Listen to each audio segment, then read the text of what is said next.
Today I'm showing you the documents about George Soros that the government lied about and withheld from us for 3 full years. Do you remember last week when I told you about how we had to fight for 3 full years to get access to documents relating to the Immigration Ministry's dealings with George Soros's Open Society Foundation? The ministry made an announcement about a partnership with Soros way back in 2016. Now, in 2018, we filed for documents relating to the partnership. The ministry told us no such documents existed, which is absolutely impossible because how do they even publish a press release about the partnership without somebody sending an email about what the press release should say? I mean, it's ridiculous. You can't even change a roll of toilet paper in the federal government without a special form and 30 people being involved on an email chain. Anyway, eventually we had to get the privacy commissioner involved, who ruled that the government had indeed been lying and that documents did exist, but we already knew that at that point because somehow magically the documents appeared and the government sent them to us in advance of the privacy commissioner's ruling against the government. So today, I bring you approximately 4 dozen pages of documents about the government's dealings with George Soros that the government tried to keep from ever seeing the light of day. And all of this is made possible through crowdfunding donations to a very special website, rebelinvestigates.com. So to everybody who donates and continues to donate, let me thank you personally for making this work possible, and we'll publish these documents here so you can take a look at them for yourself. They're your documents too. Now, we received, like I said, 48 pages of relevant documents, and there's not a lot in there. To be honest, there's not all that much that we didn't already know, except we can see there isn't much helping migrants and refugees being done with this partnership. It's all about marketing on behalf of migrants. So here are the documents the liberals and their bureaucratic enablers at the Immigration Ministry thought were worth lying about for 3 full years. Page 6, we see talk about the implementation phase of the Global Compact for Migration. Now, that's something they told us was non-binding, so why are we implementing it?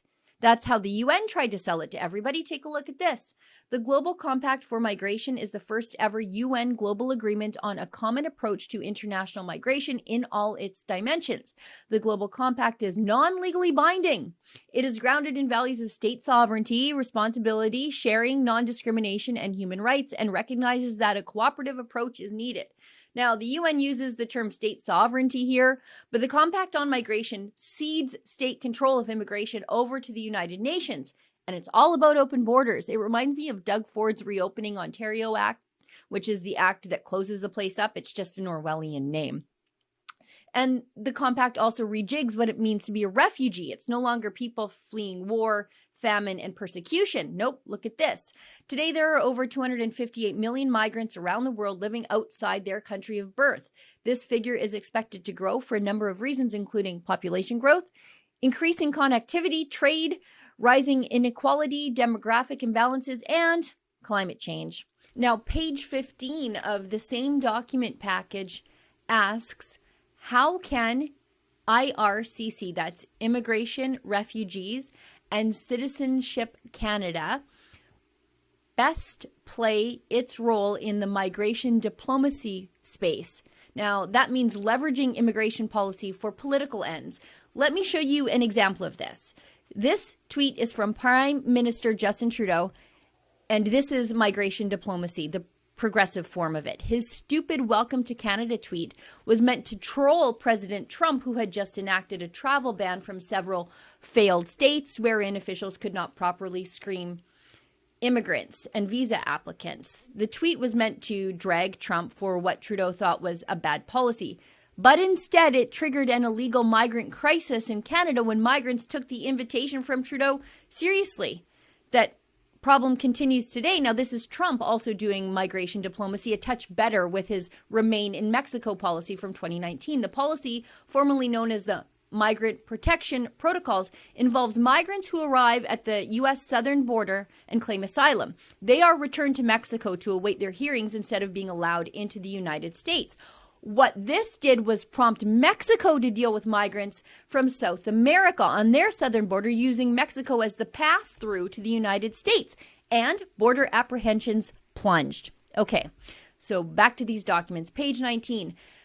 It's a government report that features Soros pictured with former immigration minister and Chinese government sycophant John McCallum. And it says the Global Refugee Sponsorship Initiative is part of a partnership between the Government of Canada and, of course, Open Societies Foundation. Page 20 of the document package. Objectives include improve the narrative about refugees and other newcomers. That's a marketing campaign and not really tangible help.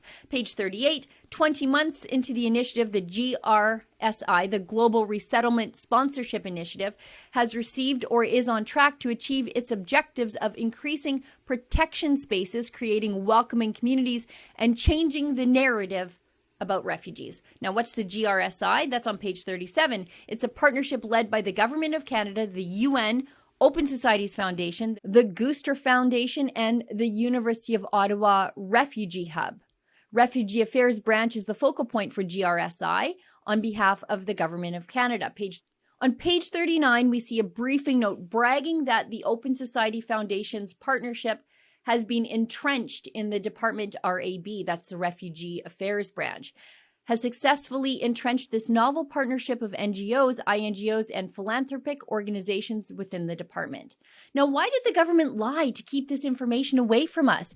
And not just away from us, but away from you, the Canadian public who pay for all these bad ideas. There has to be more to this story. There obviously has to be, because the government's repeated attempts to block us from this information says there's more to this story. We're going to keep digging. Now, we don't rely on the federal government for support. We rely on you at home to do this sort of investigative journalism. If you'd like to support our work, please visit rebelinvestigates.com. For Rebel News, I'm Sheila Gunn-Reid. Rebel News will never take a penny from any government. Why? I mean, how could we? How could we hold the government to account on behalf of the people if the government was our paymaster? However, that requires us to rely on the support of our viewers at home to do this sort of important work. If you would like to support our access to information, investigations, and our other investigative journalism, please visit rebelinvestigates.com.